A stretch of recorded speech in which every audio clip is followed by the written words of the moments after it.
வணக்கம். இன்னைக்கு நம்ம வீடியோவில் ஹோம் டிப்ஸ் பற்றி தான் பார்க்க போகிறோம். ஒரு கிண்ணத்தில் தண்ணி ஊற்றி 3 முட்டை சேர்த்துப்போம். அதில் கொஞ்சமாக கல் உப்பு சேர்த்துப்போம். முட்டையில் உப்பு சேர்த்து வேக வைக்கும்போது முட்டை உடையாமல் மஞ்சக்கரு வெளியே வராமல் முழுசாக வேகும். வெந்ததும் உரிக்கும்போது ஓடு ஈஸியாக எடுக்க வரும். பாருங்கள், முட்டை ஓடு எப்படி ஈஸியாக உரிக்க வருதுன்னு. இனிமேல் முட்டை வேக வைக்கும்போது கொஞ்சம் கல் உப்பு சேர்த்து வேக வைங்க. முட்டையும் உடையாமல் வேகும், ஓடும் ஈஸியாக எடுக்க வரும்.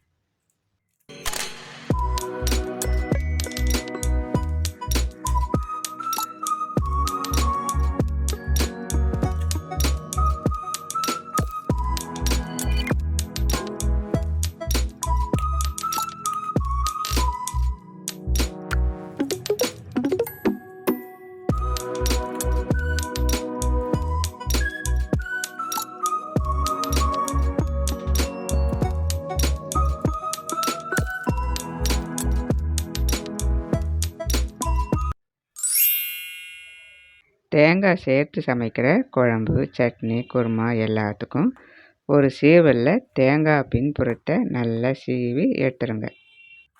இதுபோல் சீவி எடுக்கிறதுனால தேங்காயோட முழு டேஸ்ட்டு நமக்கு கிடைக்கும். பின்னாடி இருக்கிறது வெறும் சக்கை மட்டும்தான்.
பெரியவங்க, சின்ன பசங்க ஷர்ட் காலர்லலாம் நிறைய அழுக்கு இருக்கும்.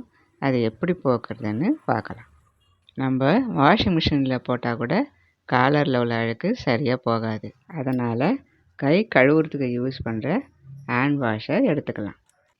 வீட்டில் யூஸ் பண்ணுற எந்த ஹேண்ட் வாஷ் இருந்தாலும் எடுத்துக்கோங்க. வெள்ளை சட்டையில் எங்கே அழுக்கு அதிகமாக இருக்கோ அந்த இடத்துல இந்த ஹேண்ட் வாஷை போட்டு நல்லா ப்ரஷ் பண்ணிக்கோங்க.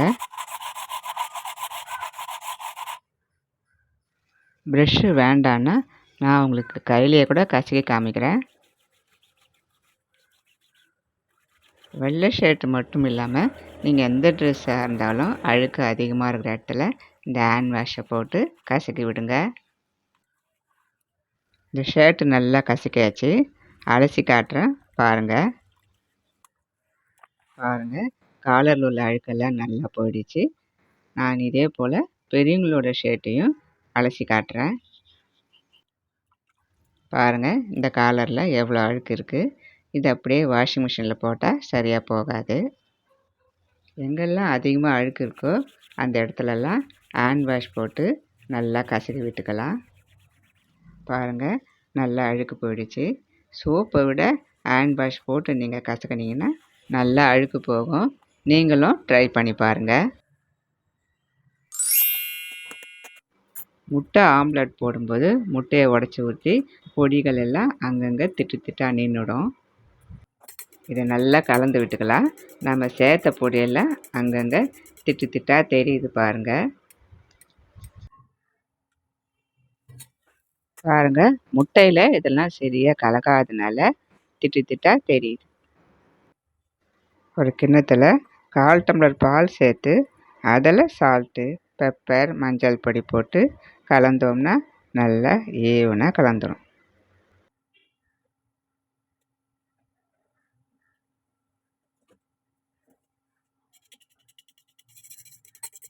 இது போல் நல்லா கலந்து விட்டு முட்டையை உடச்சி ஊற்றிக்கலாம்.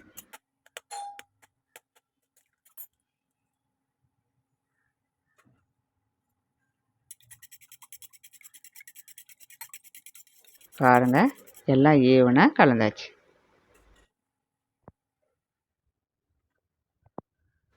பாருங்கள், இது போல் பால் சேர்த்து ஆம்லெட் போட்டிங்கன்னா எல்லாமே ஈவனாக கலந்து சாப்பிட டேஸ்ட்டாகவும் இருக்கும், சாஃப்டாகவும் இருக்கும். நாம் சேர்த்த பொடியெல்லாம் திட்டு திட்டாக இல்லாமல் எல்லாமே ஈவனாக இருக்குது பாருங்கள். மார்க்கெட்லேருந்து இஞ்சி வாங்கினதும் அதை நல்லா கழுவி எடுத்துக்கலாம். கொஞ்சம் கூட மண் இல்லாமல் சுத்தமாக கழுவி எடுத்துக்கலாம்.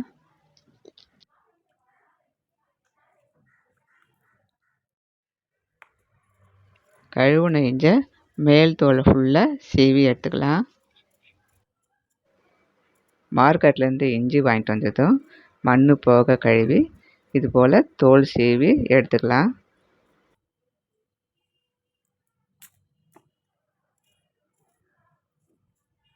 பாருங்கள், இது போல் நல்லா சீவி எடுத்துக்கணும். இதே போல் மார்க்கெட்டில் வாங்கின பச்சை மிளகாவையும் தண்ணியில் கழுவி எடுத்துப்போம்.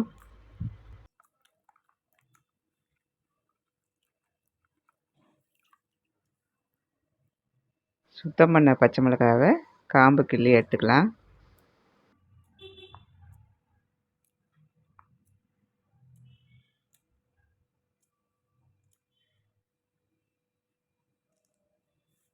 இது ரெண்டுத்தையும் ஒரு வெள்ளை காட்டன் துணியில் சுற்றி கவர் பண்ணி வச்சுக்கலாம். இது போல் பச்சை மிளகாவையும் இஞ்சியையும் சுத்தம் பண்ணி ஒரு காட்டன் துணியில் சுற்றி ஃப்ரிட்ஜில் ஸ்டோர் பண்ணி வச்சோம்னா ரொம்ப நாளைக்கு கெடாமல். பச்சை மிளகாவை நம்ம டப்பாவில் ஸ்டோர் பண்ணி மூடி வச்சோம்னா 1-2 கண்டிப்பாக கெட்டு போகும். இது போல் ஒரு காட்டன் துணியில் சுற்றி நம்ம ஸ்டோர் பண்ணி வச்சோம்னா ஒன்று கூட. சேனலை சப்ஸ்கிரைப் பண்ணாதவங்க சப்ஸ்கிரைப் பண்ணிக்கோங்க. நன்றி.